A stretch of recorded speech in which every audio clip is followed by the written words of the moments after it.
There is someone in your life who knows almost everything about everyone, yet you know almost nothing about them. They saw your post before you noticed they were even online. They watched your story, remembered your caption, noticed the small things, but their own profile silent, untouched, a blank wall in a gallery full of noise. There is a certain kind of person who moves through social media like a ghost through a crowded room, present but invisible, aware but unrevealed. They scroll through hundreds of lives every single day, absorbing, observing, understanding, yet they offer nothing back to the feed. No photo, no caption, no update, no proof that they exist in this digital world at all. And if you've ever wondered what lives inside the mind of someone like that, the answer is far more profound than you might expect. Psychology calls this pattern of behavior a form of high self-monitoring, the ability to observe your social environment deeply while carefully controlling what you reveal about yourself. But in plain human language, it simply means this: they are watching not because they are passive, but because watching is how they process the world. Every scroll is a study. Every post they read is a window into how people think, what people need, what people perform when they believe they are simply sharing. And once you develop that kind of awareness, once you start seeing the invisible architecture beneath every caption, posting your own life starts to feel like a very different thing entirely. Most people assume that someone who never posts is either shy, antisocial, or simply uninterested. But that assumption misses something quietly powerful. The people who watch everything and share nothing are often the most socially intelligent people in any room. They have trained themselves, perhaps without even realizing it, to observe human behavior with a kind of patience that most people never develop. They notice who posts when they are hurting and dresses it in a motivational quote. They notice who needs validation so urgently that they post 3 times a day. They notice the performance. And once you see the performance clearly enough, you lose the desire to audition. There is a concept in psychology called the spotlight effect, the deeply human tendency to believe that other people are watching and judging us far more than they actually are. Most people who post frequently are at least partially responding to that spotlight.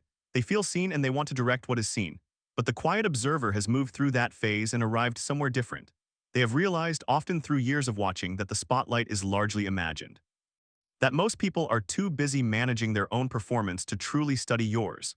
And that understanding, that quiet, liberating realization, makes the need to post feel almost unnecessary.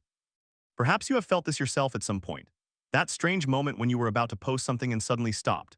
Not because you were afraid, but because something inside you whispered, "This moment is mine, keep it." That whisper is not fear. It is a form of psychological ownership, a deep instinct to preserve the sanctity of your own experience before it becomes content, before it gets handed over to interpretation and judgment and the cold mathematics of likes and reach. The people who watch but never post live in that whisper permanently. They have made a quiet agreement with themselves that their inner life is not a product to be distributed. Their joys, their sorrows, their private victories, these things belong to them in a way that feels sacred, untranslatable, too layered to compress into a caption. Not because they are secretive in a guarded or fearful sense, but because they understand, intuitively, that some experiences lose something essential the moment they are shared publicly. Like a dream that dissolves when you try to describe it out loud.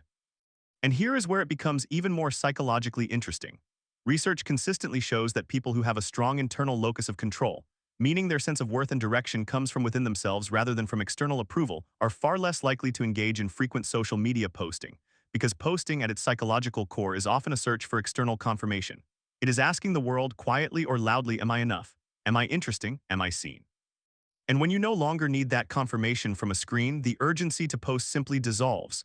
Not dramatically, not bitterly, just quietly, like a habit you outgrow without noticing. But it would be too simple to say that every silent observer is operating from a place of complete peace.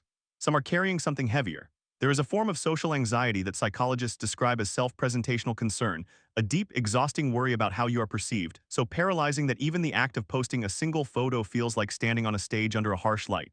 For these people, watching is not a choice born of confidence. It is a shelter. A way of staying connected to the world without exposing themselves to its judgment. They want to belong. They just cannot find a way to step forward without feeling the full weight of every possible opinion pressing down on them. And perhaps you know someone like this. Perhaps you are someone like this. That strange longing to be part of the conversation without having to speak, to be present without being seen, to care about people's lives without having to offer your own as proof of that caring. It is not coldness, it is not indifference. It is a form of emotional sensitivity so heightened that the usual channels of social expression feel too exposed, too loud, too permanent for something as fragile as genuine feeling. What makes this pattern so quietly fascinating is what it reveals about the nature of connection itself. We have been taught, subtly and persistently, that visibility equals connection, that sharing equals intimacy, that if you are not posting, you are somehow less present in the lives of the people you care about. But the silent observer knows something different. They know that the deepest connections in their life do not live on a feed. They live in a phone call that lasts 3 hours, in a conversation across a kitchen table, in the kind of presence that does not need documentation to be real. They are not disconnected. They are just connected differently, more slowly, more selectively, more deeply. There is something almost quietly radical about that in today's world. Because social media by design rewards frequency. It rewards noise. The algorithm favors those who post consistently, who perform their life on a reliable schedule, who give the machine enough content to keep people scrolling. And to step outside that system entirely, to watch without feeding it, is a form of silent resistance that most people never consciously choose, but that some people find themselves living naturally. Not out of rebellion, out of alignment. Think about what it means to truly pay attention to someone else's life without the interruption of your own narrative. When you are not thinking about your next post, your next caption, your next story, something opens up. You actually see people. You read between the lines of what they share. You feel the loneliness behind the perfectly lit photo. You sense the need for reassurance beneath the confident declaration. You become, without trying, a quiet student of human nature. And that depth of perception, that ability to understand people at a level they themselves sometimes cannot articulate, is one of the quietest gifts of the observing mind. Psychologists who study emotional intelligence note that the capacity for deep observation is closely linked to empathy. Not the performative kind, not the empathy that gets posted as a caption, but the real, patient, sitting with someone kind. The people who watch everything and post nothing often carry this kind of empathy in abundance. They feel things deeply, process slowly, and understand intuitively. They are the ones you call when something falls apart, not because they will post a supportive message for everyone to see, but because they will actually listen. Fully, without distraction, without already thinking about what to say next. And maybe that is the thing worth sitting with. In a world that has confused performance with presence and visibility with value, the person who watches quietly and shares nothing might be the one who understands life most honestly. They have not opted out of the human experience. They have opted out of the curated version of it. They are living something unedited, unfiltered, and entirely their own. And there is a kind of freedom in that, not the loud, declared freedom of someone who announces their detachment, but the soft, private freedom of someone who has simply found a way to be whole without needing the world to witness it. Some people need an audience to feel alive, and some people feel most alive when no one is watching at all.